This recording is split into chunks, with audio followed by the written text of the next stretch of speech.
With January 6th pardons, back in when this happened, you called it a national. How does this guy even still have a job? Didn't he just get the network sued? And ABC, man, that Marco Rubio got confirmation from the Senate. I mean, this is a disgrace, man. I couldn't wait to get into this, y'all. I couldn't wait. I still don't know how he got a job.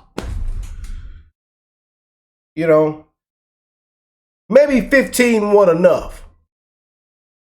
Unbelievable. Let's get into this, though, y'all. I love y'all. God bless them beautiful patriots around the world. Yay, yay! Want to really see something that said, take a look at what happened. Hey. Why this beat so crazy? We will make America proud again. If you try to kill our citizens, we will make America wealthy again. And yes, together, we will make America great again. If you watch that hearing, Marco Rubio is very competent, you know. But ABC hates it, you know. But everybody told me to check out this strange interview.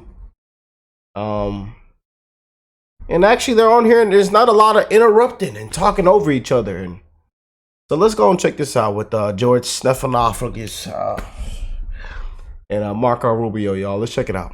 A lot of y'all been telling me to check this out, so let's go and get into it. Whoop! Make sure you hit that like button. Subscribe to the channel if you're new here. Yeah. We are off in a new direction, the golden age, baby. And we do have some more breaking news right now about Pete Hegseth. Oh boy. It is an absolute disgrace what is going on right now. We're going to get into that later. Right now, we're going to speak with Secretary of State Marco Rubio. Mr. Secretary, thank you for joining us this morning. Congratulations on unanimous confirmation by the Senate. That's rare these days. That's rare. That's rare. How does he still have a job? You mad he got confirmed, sir? Let's begin with January 6th pardons. Kill me, back man. when this happened, you called it a national embarrassment, saying we now have third world countries that are lecturing us and we have tin pot dictators that are mocking us. Of course, you're now America's top diplomat. You'll be speaking with your counterparts around the world. What message does that pardon send to them? Well, I don't anticipate a single one of our partners will ask about it, obviously, and you know this well from your time in the administration. You know, my job is to focus on the foreign policy of the United States. I have a different job this morning and a different focus, and it's one that demands 100% of our attention. And so that's what I'll be focused on, and won't be opining on domestic matters at this point because, frankly, my focus needs to be 100% on how I interact with our counterparts, our adversaries, our potential enemies around the world to keep this country safe, to make it prosperous. That's the clear mandate from the president. It's what he campaigned on. I think he made it pretty clear yesterday that he wants to reinvigorate an American foreign policy that makes America safer and stronger and more prosperous. That's what the promise that Donald Trump was elected to keep, and that's the one we're going to help him keep at the Department of State. But as a senator, you did say that it affected our standing in the world. You don't believe that anymore? Well, as a senator, I had an opinion on all kinds of domestic matters, but now I'm focused singularly on foreign policy, on how I interact with our allies. For example, my first meeting right out of the box as soon as I'm sworn in and get over to the State Department is with the members of the so-called Quad, which are our important allies in Australia and Japan and India.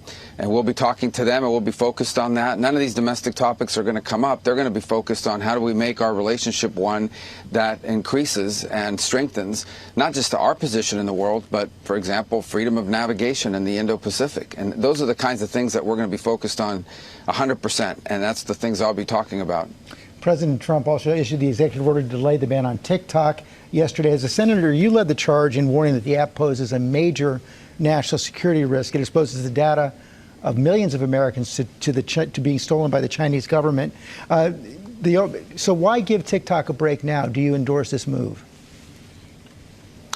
Well, the law, which I supported, also includes in it, and it gives the president a 90-day window in which he can delay it going into effect. For example, if you have a potential deal on the table for someone to purchase it. In the end, this was never a TikTok ban. This is a ban on companies controlled by foreign entities and the risk it poses to the United States. As part of that law, what it hopes to achieve in many ways is it either stops operating or it is no longer controlled by a company under the control of the Chinese Communist Party or any other foreign power for that matter.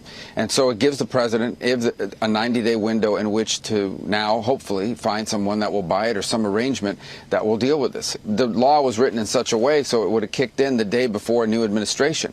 So I think it's fair to assume that a new administration would need more than just a handful of hours coming into power to make a decision on how they want to handle it, on which deal they think would be the right one. The president's outlined a model of a joint venture in which the United States would have an interest and a controlling interest in a way that would protect us.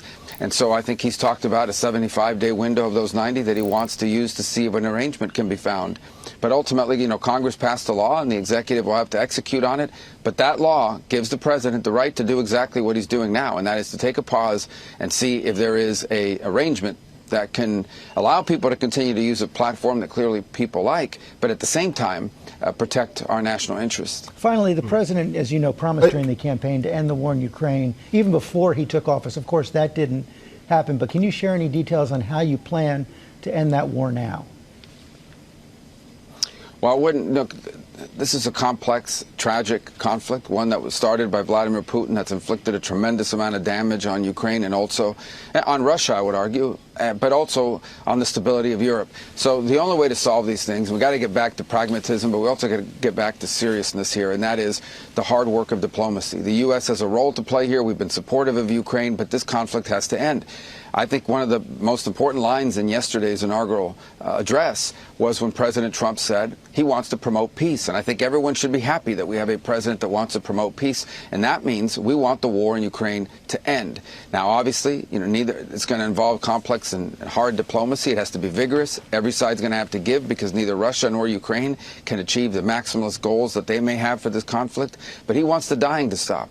So it will not be simple. It will not be easy, but it is important. It has to happen. That's a priority, and we'll be working on that. And it won't be negotiated in press conferences or interviews. It'll have to be negotiated the way all of these kinds of deals are negotiated, and that is in settings in which we use our leverage, our influence, our national power to bring about not just an end to a conflict, but also to provide long-term stability for Europe and beyond.